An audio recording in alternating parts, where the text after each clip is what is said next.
this video, I'm gonna be talking about the 6 core pillars that every digital marketing agency must have in order to scale. I've worked with over 900 digital marketers and marketing agency owners, and I've seen consistently over time that if marketing agencies don't have these 6 pillars in place, it's impossible for them to grow, get more clients, scale, and reach the level of revenue that they're trying to get to. So if you're a digital marketer or marketing agency owner who is struggling to get to a certain level of revenue, struggling to get new clients consistently on a regular basis, or maybe you're killing it at sales, but you're struggling getting in touch with new customers, or you can't keep customers happy, you don't have fulfillment processes in place, or anything that has to do with the infrastructure of your agency, this video will be just for you. And before we get started, in case you don't know who I am, my name is Blake Snodgrass. I've launched and scaled 4 different 6- and 7-figure online businesses. I create and give away free information on this YouTube channel for my subscribers to educate people on what it means to start and grow different online businesses, achieve financial freedom, quit their job, make lots of money, whatever it is they're trying to do in life. And I'm hoping that the information on this channel will help you greatly. So let's go ahead and dive into this topic.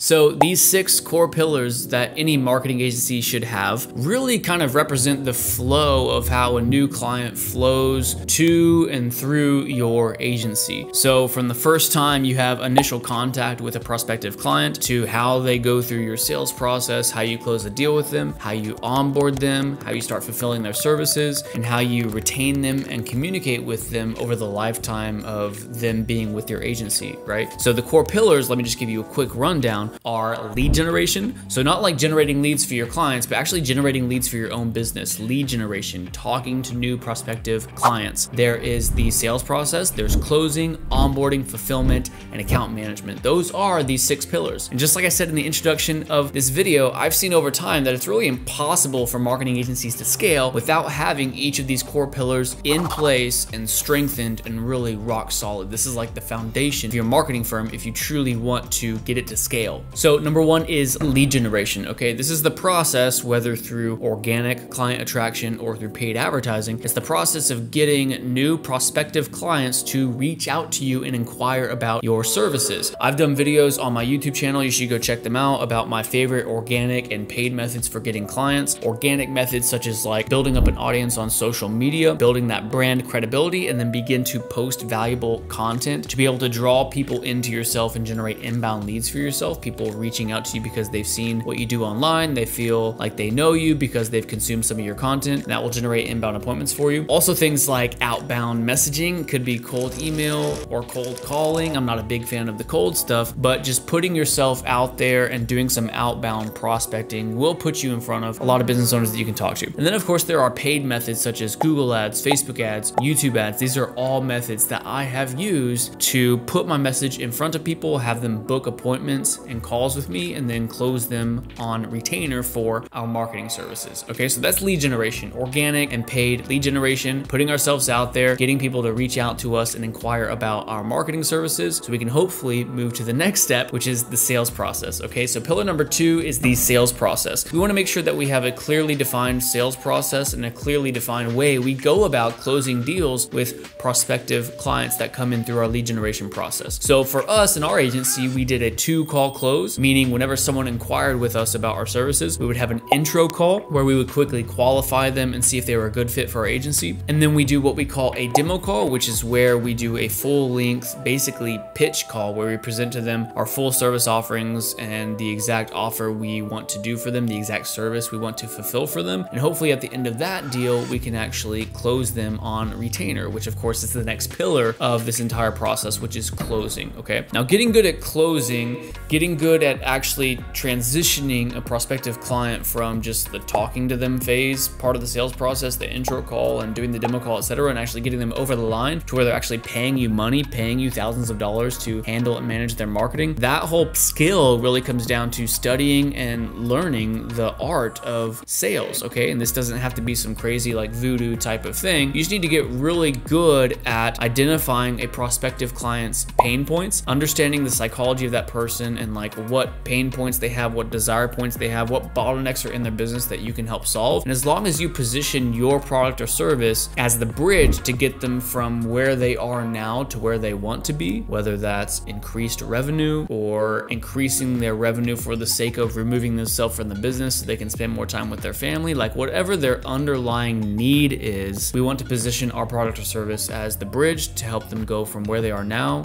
to the actual fulfillment of that need, okay? So study offers, study sales psychology. I always recommend the same books around all of this, things like Mind Control Marketing, Irresistible Offer, $100 Million by Alex Ramosi, Straight Line Sales, I think is what it's called, the Jordan Belfort book. There's so many good sales resources that you can look into, but really what you need to do is position yourself as the solution for a prospective client, putting yourself in this gap, being the bridge between where they are now and where they want to be, okay? So to recap at this point, we've done lead gen, we've got people to reach out to us, we have an outline sales process such as doing an intro call and then a demo call, and then on that demo call, we're able to close them because we can properly position ourselves as the solution to get them from where they are now to where they want to go. And then now the next pillar is onboarding. So onboarding is what happens between the time where cash is collected, so when the client makes the first payment, up until you begin actually fulfilling the service, right? So on our sales calls,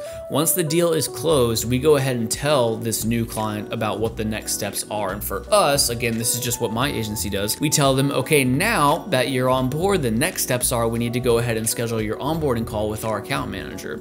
And we identify a day and a time, preferably like later that day or early the next day. We want to make it as soon as possible. We identify a day and time where we can get them on another Zoom call, and then we can collect all the information we need from them to start fulfilling on their marketing services.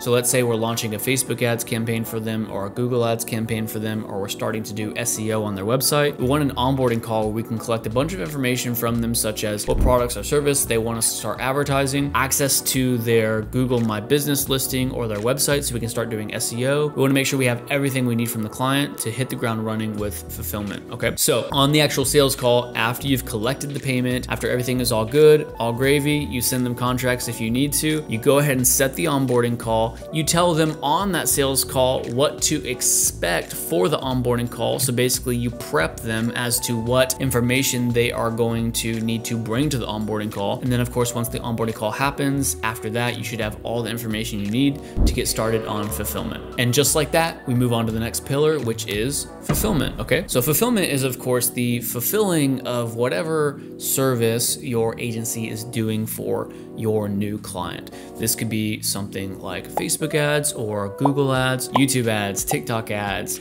organic social media content management, SEO, web design, whatever it is that your agency does, fulfillment is the process of rendering that service to the client, okay? Now, I will make a note on this. A lot of agency owners, whenever they get to the $10,000, $20,000, $30,000 per month range, they hit this fork in the road moment where they need to decide, am I going to continue doing a lot of this myself? Am I going to hire in-house staff, or am I going to start outsourcing or hiring subcontractors or white label contractors to do a lot of this fulfillment for me? Okay, there's this fork in the road moment. Now, I highly recommend getting fulfillment off of your plate as soon as possible. This could honestly be as early as the $10,000 or $20,000 per month range. You want to start to remove yourself from the fulfillment process, because if you have someone else taking over the fulfillment, like building ad campaigns or doing SEO or whatever, that frees up more of your time for RGA, revenue generating activities. As an agency owner, that should be where 90% of your time goes. As you scale up even more, you can start handing off other things such as account management, which we're going to cover in a second, and admin tasks, bookkeeping, etc. You want to get more and more off your plate so you can focus on those revenue generating activities, such as the first few pillars that we talked about, because that is what is going to truly help your agency grow quickly. And then moving on to the last pillar, account management. Okay, this is the process of managing the fulfillment process, whether it's an in-house team or subcontractors or a white label company or whatever, making sure that they are properly handling all of your accounts, making sure that you're giving your clients reporting and ongoing communications. This is gauging client success and client happiness. This is seeking opportunities for upselling clients to adjacent services and or asking happy clients for referrals for new clients. There's a lot that goes into account management, but this is very, very critical for the growth of your company, because as you get up into the range of, let's say, 10, 20, 30, 40 clients, reducing churn, reducing attrition, or the amount or percentage of clients you lose every single month becomes just as important as new sales, okay? Let's imagine you have 50 clients and your churn rate is 10%. That means you're losing 5 clients month over month. Now, what does that really mean? It means you have to sell 5 new clients a month just to be treading water in terms of the amount of clients you have, right? So as you get more and more clients, account management such as client success, client happiness, retention, upselling, all these things become so much more important. As a matter of fact, they become as important as new sales as your agency really begins to grow. Okay guys, so that's it for this video. I did not want to make this some super long video. If you guys would like to hear more advice on any one of these pillars or any one of these topics, please comment below and let me know what you would like to hear about. So if you enjoyed this video, please leave it a thumbs up, poke the like button for me, and also subscribe for more content like this. I'll see you in the next one.